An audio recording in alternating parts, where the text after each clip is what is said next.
Chandra Ferguson, and welcome to another episode of Purpose in Practice. It is a podcast series where I will interview successful, purpose driven entrepreneurs, faith based leaders, as well as professionals who will give us insight as we walk out this journey of purpose. If you have not done so already, I invite you to follow Walking and Winning on Facebook, on Instagram, and on YouTube so you can keep tabs on what we're doing. And we're going to get right into it. So, tonight we're in for a treat. We have with us tennis greatness tonight. Top Bahamian tennis player who is a former NCAA Division I All-American. He played for Ohio State University. He is a former singles top 100 ATP tennis player. He won multiple ATP tennis titles. He was a U.S. Open quarterfinalist. He represented the Bahamas several times on the Davis Cup circuit. He's also the former coach of a WTA professional player in the person of Sloane Stevens. And I think he's most proud of, he's from West End, Grand Bahama. So let's welcome Roger Smith, who I will interview tonight. Welcome. Thanks a lot, Chandra. It's great to be here, and thanks for that introduction. Makes me feel right at home. So, as you know, Walking and Winning is all about walking in purpose and winning in business. And so my standard question that I'm going to ask everyone that I interview is, what would you say is your definition of purpose?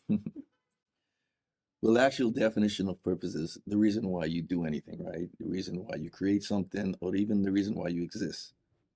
My definition of purpose goes a little deeper. I think there's a primary purpose and a secondary purpose. Secondary purposes are great purposes to motivate you to do some things. Primary purpose, but you don't have control over secondary purposes all the time, such as winning or achieving specific goals. The reason why you do something that's very deep inside you would be your primary purpose, where that hunger or that desire deep in you keeps you going no matter what, and you have complete control of that. So there's a big difference. Right. Agreed. Okay, so primary purpose and secondary purpose. So you are someone who I look up to, someone who I met years ago in the tennis arena. So tell the audience a bit about your journey and, how your purpose unfolded. Well, again, as you mentioned in the introduction, I'm from West End, Grand Bahama. And I'm proud to say that because that is the origin of actually the beginning of my journey. But in those early days, I really was fortunate enough to find purpose because of West End. And when I say find purpose, it was because of the lifestyle in West End. It's a small community with maybe 3,000 people max. Right. And everyone worked at the Jackdaw Hotel, one resort down there. And a lot of my relatives, a lot of my friends, that's all they aspired to do, work at this Jackdaw Hotel. And life was so much bigger, and I saw that at a young age. And the way they ran stuff at the hotel, I didn't like it. Obviously people of color could only go so far. They could only hold certain positions. I despise of that because I don't like when you're held back because of your race or your color or your religion or whatever. Right. I'm much of a liberal in that aspect. Right. I think you can attain, and you should try to attain whatever you set out to attain. So I knew that life was bigger than that for me. Right. And I honestly wanted to show my friends and the people in West End that, hey, there's nothing wrong with aspiring to be great in anything. Even if you don't make it, you're not a failure. Right. Just trying. Yeah. So, I played a lot of sports when I was younger. Fortunately, because a lot of my uncles and took me under their wing, and they were athletes. Okay. And but we moved to Freeport when I was 7 years old, and we moved to Lucayan Towers, and they had tennis courts. Okay. And when I first got there, a lot of expats lived there. Okay. None of the kids would play with me. I was so bad, none of the kids would play with me. And I just wanted, again, it was a reminder, again, people of color Yes. looking down somewhat Right. on us, you know? Mm-hmm. So I wanted to prove something to them again. Mm-hmm. Now, throughout my journey, and there's nothing wrong with this, you know, I was always put in a situation to always prove something, Mm-hmm. I felt. Mm-hmm. But it made me hungry, Right. you know, Right. and I was not gonna just settle and Mm-hmm. lose. Mm-hmm. You know, I was gonna become somebody or something. Right. I didn't know how far tennis was gonna take me, Mm-hmm. but it took me further than I thought I would go. Right. But because of those kids, none of them played with me. I started playing on this wall, and I would play all day, every day on this wall. I would get in trouble because my mother would get so angry that I would come upstairs after dark. I would be on that court 5 in the morning if I could, and out there till 3 the next morning. Making it happen. Making it happen. And I got good. Mm-hmm. And 3 months later, I played my first tournament, and I did pretty good. I got to the quarterfinals and beat a lot of players that had been playing for years, junior tournament. And you know, my strokes were bad, but I could run. It worked. I could run. I Okay. was a pretty good athlete, and I hate to lose. I hate to lose, trust me. And I would cry when I played. But you know, there's the big difference with crying out of self-pity Mm-hmm. and crying because you just hate to lose and you Right. want to win so bad. And I say that because there's a big difference between hating to lose and wanting to win so bad. Right. If you want to win so bad, you don't have complete control of that. Kind of Mm-hmm. a secondary purpose. Mm-hmm. And if you play a match and you go down 6-love, 4-love, at some point you're going to feel like, I can't win this match. Yeah.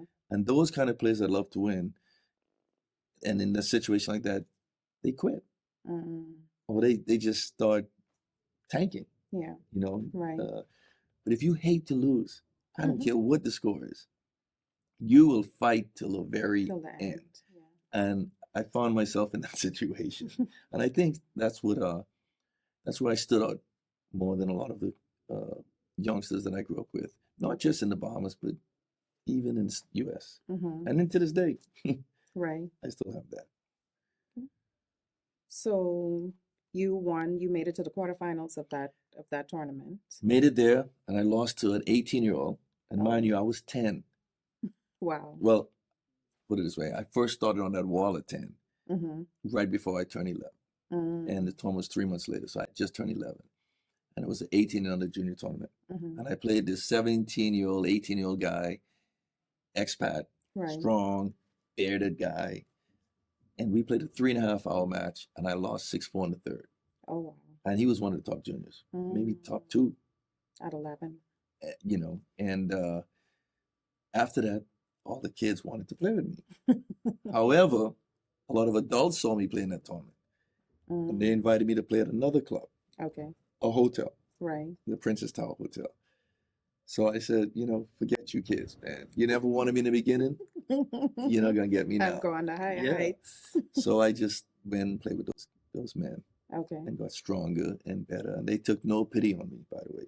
They would beat me bad. Right. I would cry, but I would fight. Yeah. And that's I got better. You got that. Okay. So you said you found purpose when you were young because you wanted to show your community Yes. that there was, there was much more than, West End, that anyone could be great regardless of, where you come from, etc. Yes.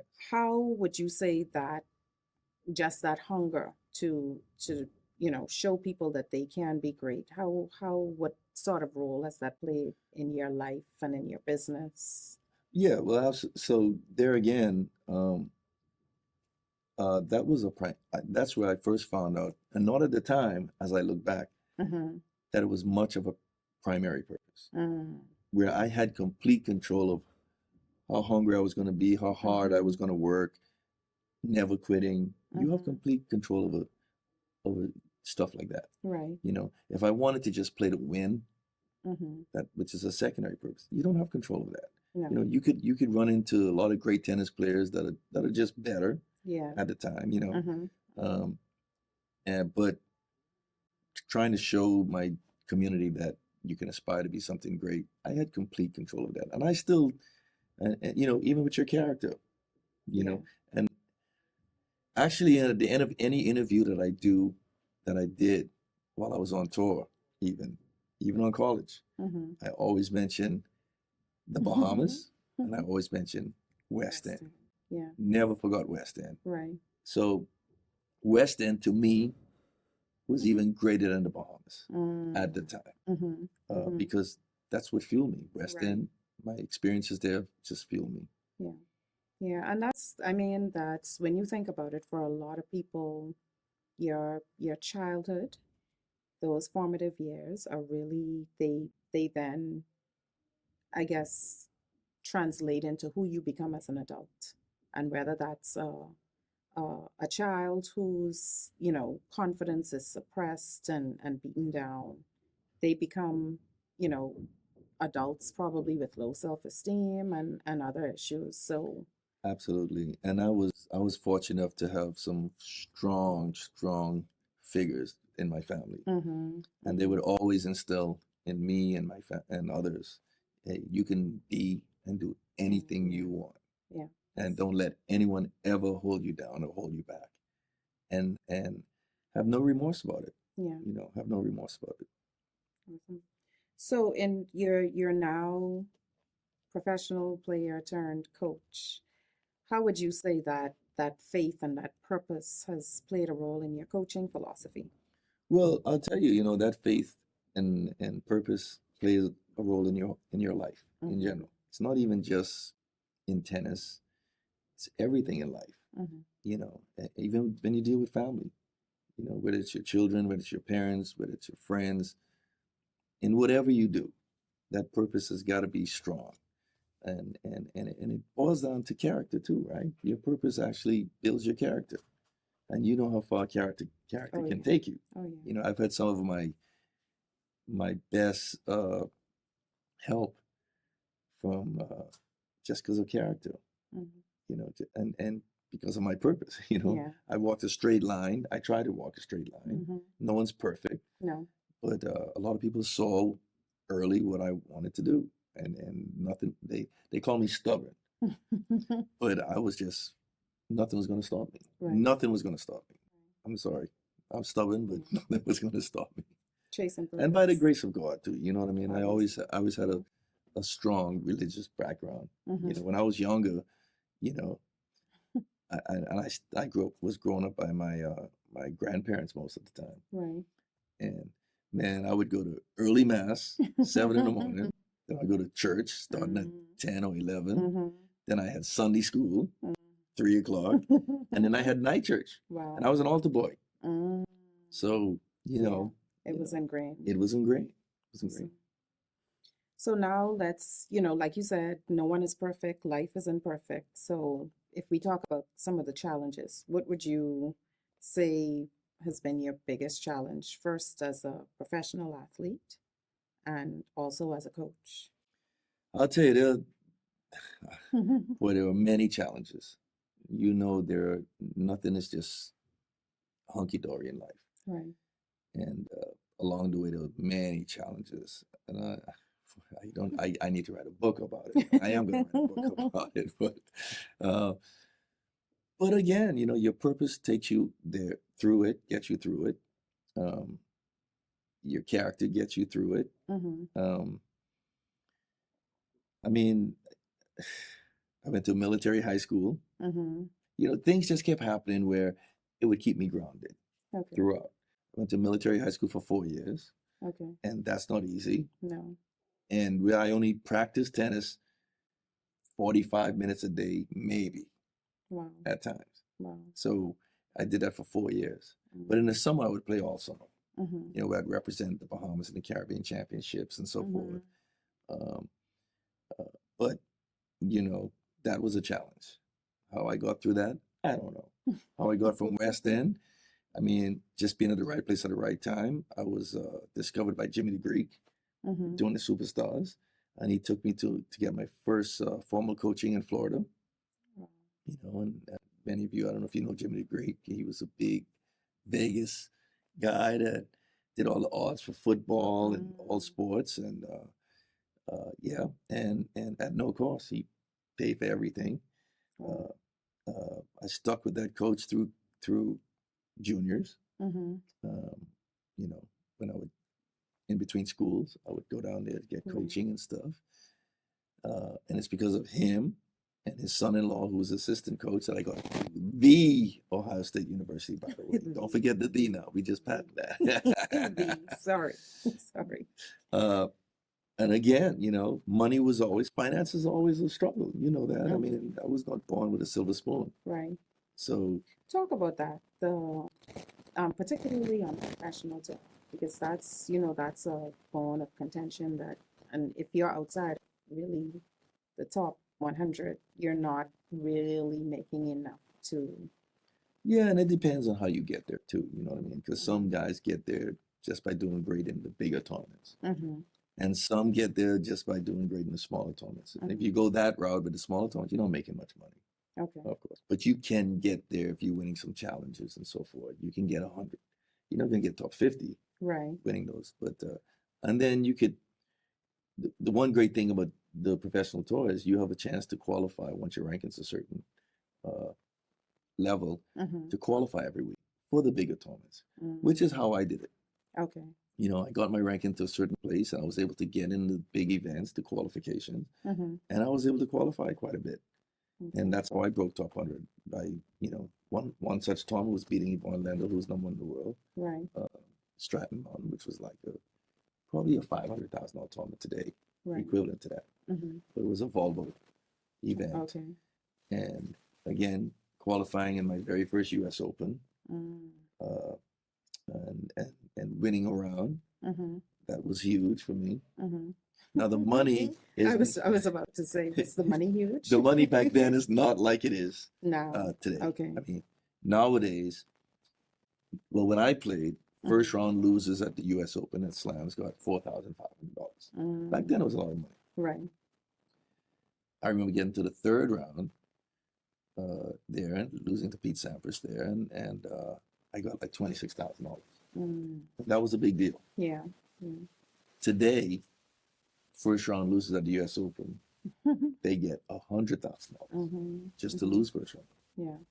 So, you know, for us old tennis players, we sit here and we go, wow. But you know, again, I worked with a guy back in the era of Arthur Ashe, Okay. and we're sitting around talking about the big gap in the prize money. And he goes, he's from Australia, and he made a joke. He said, "Bloody mate, you made 4,500 for getting to the first round. There was a time when we made 4,500 for winning the US Open." Wow. So it really put things in perspective. Yeah. Everything is relative. Right? Everything is relative. Yeah. Everything is relative. But there are a lot of challenges. Finances is always a challenge. Okay. You know, at every level, by the way. You know. Would you say at any point, due to financial or other challenges, even though you had this burning purpose inside of you, you were at the brink of saying, you know, I'm just gonna. Yeah, many times you know, you wouldn't look at me and say that, but many times I wanted to quit. Many times it got tough with it. Many times you would go to a tournament, and if you didn't do well, you couldn't cover your airfare, much less your hotel. And you know, if you're not winning, you know, you don't make money, and you start to think, man, why am I doing this? Yeah. You know, should I do this? But again, I would always fall back on my purpose. It was bigger than just money. And if you do that, God finds a way to get you through. Yeah. You know, He finds a way when you least expect it. And you're on your last penny, and then you do well in the tournament. Yeah. You know, to carry you for a month or two. You know, and or something else happens. And you know what most countries do to help, what most players have behind them is their country. You know, when you get your country behind you, it really helps a lot. And you know, I don't want to get into politics, but So here, you know, it's not, you know, I wish they could do more. speaking of that, I want to touch on, you know, in being in professional sports, you have, you know, like you said, you sometimes doubted yourself, but you have people who doubt you. You don't have the backing of your country, even though you're representing your country, you know, Davis Cup and, you know, in other arenas. Um, you know, it can play on your mind to say, you know, people are saying, you know, why are you still out there? You know, this, why are you doing this? You seem crazy, you know. So Well, again, if my purpose was fame, if my purpose was to be a Grand Slam champion, if my purpose was just winning, mm, I would have quit a long time ago. mm-hmm, mm-hmm, But again, my primary purpose was bigger than that, right, and it pushed me. And again, I hate to lose, but it was so deep that I wanted to. And at some point, actually, it wasn't even. It grew beyond just showing, uh, you know, uh, my community in West End. It mm, actually grew too with the all Bahamians mm, at some point. mm-hmm, You know, mm-hmm, especially when I saw the challenges at another level in the Bahamas. mm, You mm-hmm, know, mm-hmm, and there were many challenges. I yeah. mean, and again, you know, certain funds going to certain players. Mm-hmm, You know, I never got to play uh, any of the junior slams, and mm, back then your country could put you forward. mm, Now that's why they change it. Now okay, you can play ITF tournaments and earn it yourself. right. Back then you couldn't. Back then your Um, country had to put your you name guys for do. it, Okay. and there were players before me Mm-hmm. that got to play the junior slams, junior U.S. Open, junior Wimbledon, Mm-hmm. junior French Open. I never got that chance. Okay. But And instead then of, there were players after me mm-hmm. that got to play. Right. You know that, and so those kind of challenges do play a toll Mm-hmm. on you. Like, well, what happened to me? You Yeah. know what I mean? Yeah. But again, uh, my purpose was just bigger than that, Yeah. and I was not going to let that stop me. So let's turn now to talk about your coaching career.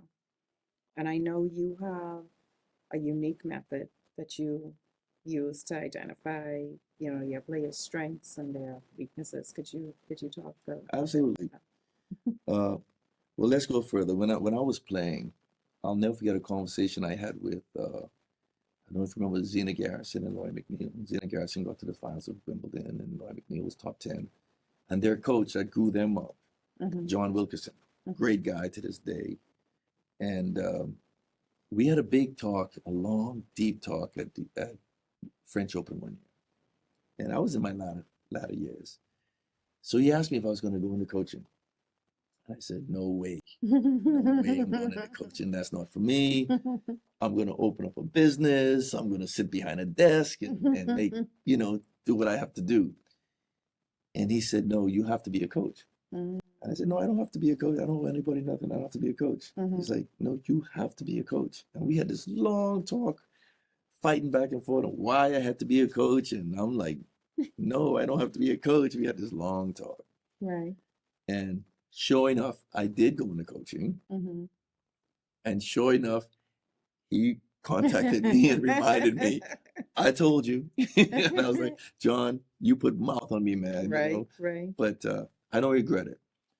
But again, I coach, and I think I'm a player's coach. I'm known as a player's coach Okay.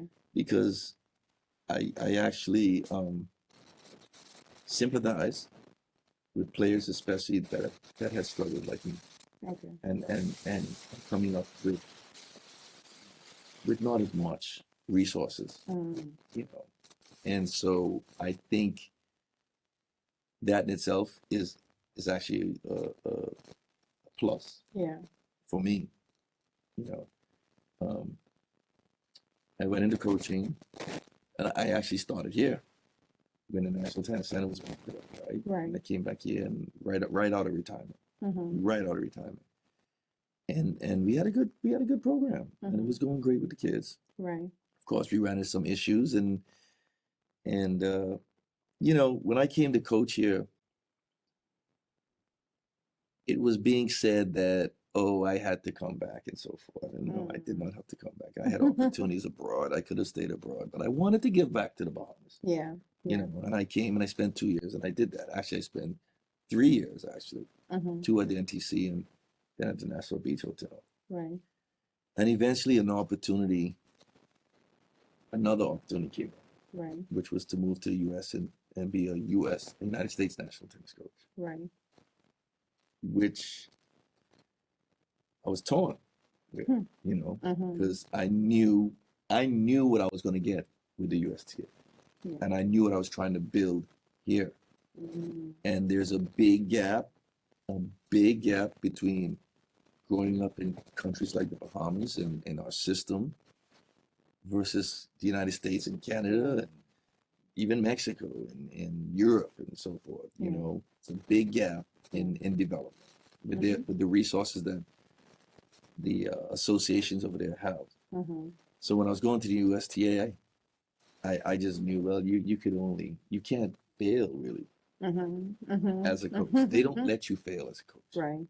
They don't. Yeah. And Endless resources. endless resources for, I mean, from trainers, the physical part of it, to sports psychologists, Yeah. to sports science. Mm-hmm. I mean, everything is just right there to develop. Mm-hmm.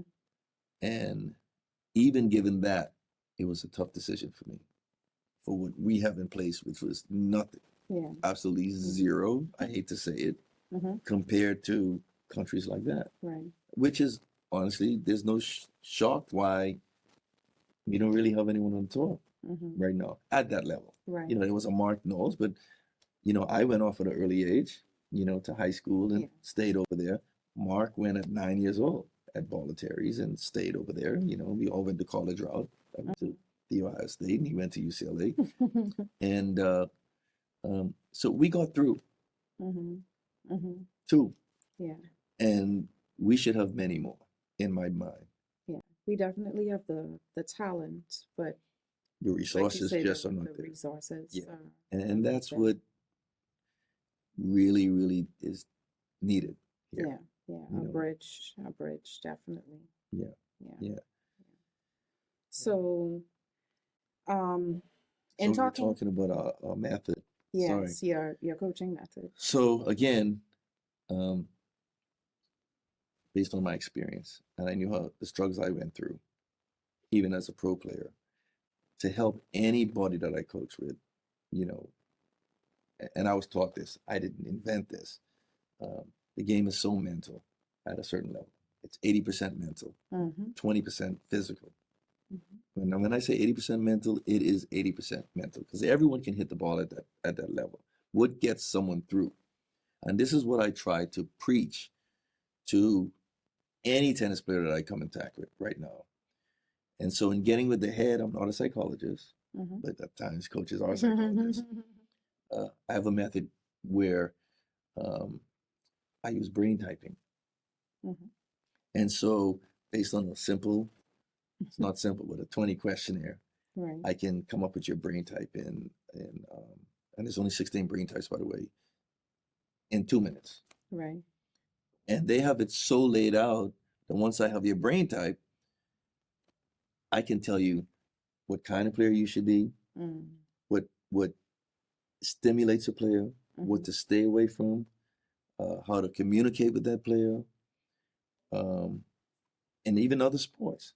What positions are best, whether you know offensive basketball player, defensive basketball player, or they have it down to a science. Right. Even what position you should play, whether you should be a quarterback in football, whether you should be a wide receiver in football, because most certain brain types they just are just they just connect with certain positions. Mm-hmm. Mm-hmm. And back in my day, we didn't have that. Mm. And so a good coach was considered someone who could get their player from point A to point B. Mm-hmm. But for every player that got to point B, there were a lot of failures. Right. I Right. mean, if you look at, let's say, the academy at Bollettieri's, for the success players that come through, I mean, there's thousands of kids that go Yeah. there. Yeah. There are thousands of kids that don't get through. Yeah. How is that possible? And they're paying a lot of money. Oh yeah. Well, they don't connect with the player. Yeah. It's like in school. Some kids learn visual, some learn audible, Yes. and if a teacher does not take a certain student by the hand, and they call it learning deficiency, Mm-hmm. we consider them dumb, right? Oh yeah. We consider them dumb when they don't connect in school, and we know now that that's not true. No. Everyone The learning styles are just are just different, different. and everyone can succeed. Yeah. I mean, yeah, I mean everyone can succeed. And there's a lot of successful people that are very successful today that didn't even finish college. Yeah. Oh I yeah. know some of the look at Bill Gates, Yeah. right? One of his most successful. He quit college. Why? Because it just didn't interest him. His mind was so much on tech that Yes. the math in England that was nothing to him. Mm-hmm. And so you consider him dumb? I don't think so. No. So putting it onto sports, the same thing. When you connect with when you learn how to connect with certain brain types, it makes it so much more achievable and attainable for success Right. for that player. So I use the brain type, and it helps me so much tremendously. It helps the player so much. It makes it more fun, makes it more purposeful. I connect them with their purpose also. Talk about that. To also, yeah, so there's literature out there now to help the player connect with their purpose. Mm-hmm. Again, question is, it's just really getting in their head, Yeah. finding from them what excites them, and why are you really playing this sport or a sport or going into anything? Mm-hmm. What drives you deep inside? And a lot of people are afraid. A lot of kids are afraid to communicate that. Yeah. Because Yeah. people consider them. They may come up with something, and people say, "Oh, you're dreaming." Like they told me. Mm-hmm. A lot of my friends said, "You really think you could be good in tennis? You really think you could play professional tennis?" And I said, "Yeah." And they would say, "Come on, man, you come on, you can't. Yeah, you're crazy." But I said, "No, I'm not crazy." And a lot of kids, people in general, won't say what's deep down inside. No. No. Because they're Because of fear or embarrassment or what people would say or whatever. Even for them, they don't want to let themselves down. So would you say that this method that you use, and it's kind of independent and transparent. It's not biased to say this is what Roger thinks. Oh, but absolutely. this is what the system says. And this is what So helps me. This is right. what helps me and gives confidence to my players. So would you say that more easily draws out their strengths and gets them to open up more in terms of purpose and just the game in general? It draws out the whole person. It Mhm. draws out their strengths. It draws out their weaknesses, and you know how to pull and magnify their strengths, and you know how to build their weaknesses. Mm-hmm. And they tell you it's a system in place. It's not me. When I coach players to this day, and I say to them, they go sometimes, they go, "Man, you genius, you're this, you're that, blah, blah." I said, no. I said, listen, I don't invent, I haven't invented anything, and I don't invent anything. Mm-hmm. Okay. What I'm doing is I pass on information that I was fortunate enough to learn and experience and be around from other great players, from other great coaches, from everyone, agents and family members. And I'm just passing on information. Okay. That's all I'm doing. Mhm. And so when you don't agree with me, I tell them all the time, then you're not agreeing with people like John McEnroe. Does it work? And this is what champions say. You don't agree with Serena Williams. You don't agree with going back to Jimmy Connors and so on. So you can fight it, but you're fighting against champions. You're not fighting against me. Right. And I don't take it personal at all. I'm not losing any sleep on it because I'm just passing on the information that you need to get to where you want to go. Right. Not where I want you to go, where you want to go to reach your goals. Awesome. So as we begin to wrap up, what would you say would be your ultimate vision for your life you know, the legacy, the impact that you want to leave in your, you know, in your family, in your community? What? Yeah, I think my family is already proud of me. Mhm. You know, at least that's what I hear. I don't know what they say behind my back. You know, so I think that part is already done. Mhm. Mhm. You know what I've done and what I continue to do because I try to be the best that I can be, and I think I've made them pretty proud. Um, as a coach, again, you don't have to win slams, and you don't have to win. I mean, it'd be great to do it Mhm. if it's your goal and so forth. But ultimately, when I get you to connect with your primary purpose, that is first and foremost. And if you can connect with that to be the best that you can be in anything you decide to do, oh, that's a success story. Yeah. You know, and I've done pretty good. I've had players that didn't play the tour. I don't know lawyers Right.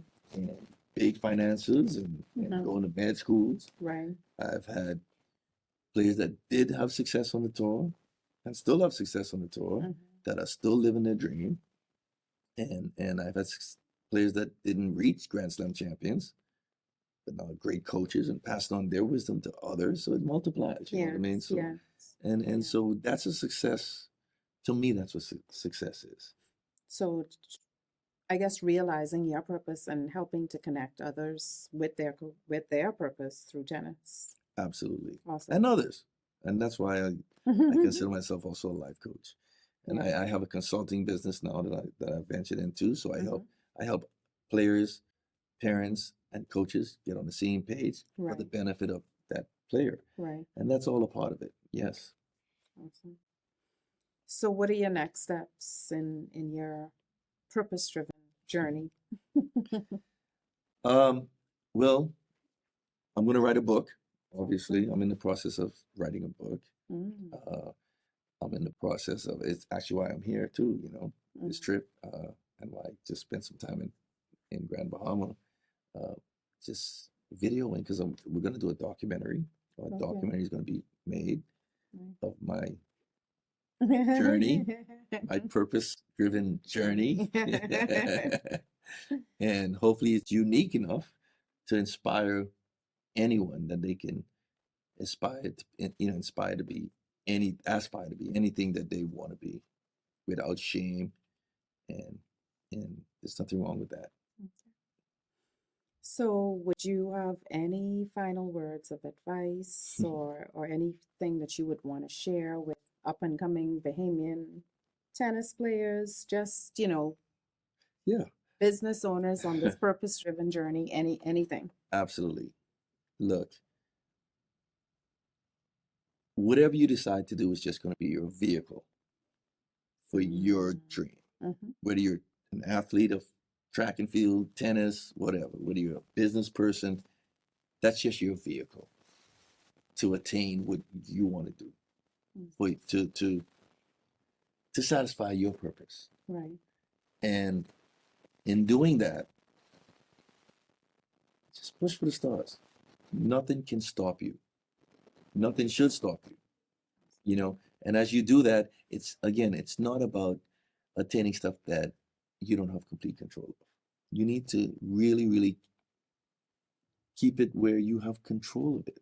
You know, you have control of all of your purpose because you don't want to seem like a failure. Because you know, if you want to make $1 trillion and you don't have complete control of that, you don't feel like a failure. Don't feel like you failed. But something you have complete control of, and you're a winner, no matter what. And Yeah. you know what? It's more fun.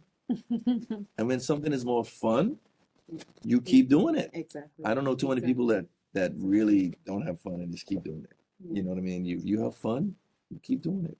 And whatever you aspire to be, you can attain Yes. it. Find And your purpose. Find yes. your primary purpose. Yeah. Secondary purpose is good. It can keep you motivated. Yes. But primary purpose is much deeper and much better, much more attainable. Awesome. I love that. You know, it's just a vehicle. Just a You know, vehicle. it's just a vehicle, and that reminds us that this this journey of purpose is a daily practice. And like you said, if you really find your purpose, it's going to be something that you enjoy doing. And so you're going to keep doing it every day. So I want to say thank you so much for taking time while you're on your break here at home to sit with me. This has been really good, very insightful. I hope for our audience it has sparked something in you that will either keep you on your journey of purpose or help you in finding your way down the right path of purpose for you. So, like I said in the beginning, if you have not done so already, I invite you to follow us, Walking and Winning, on Instagram, on YouTube, and on Facebook. Follow us and you'll be kept up to date on what we're doing. You can also visit walkingandwinning.com, where you can get details on how to purchase a copy of my book, Walking in Purpose, Winning in Business, which is the basis for this show. And so thank you, everyone, for tuning in. We look forward to the next one, and take care, everyone. And congratulations on your book, too. Thank you so much. Congratulations. Love it. So until next time, everyone, walk boldly in your purpose each and every day. Take care.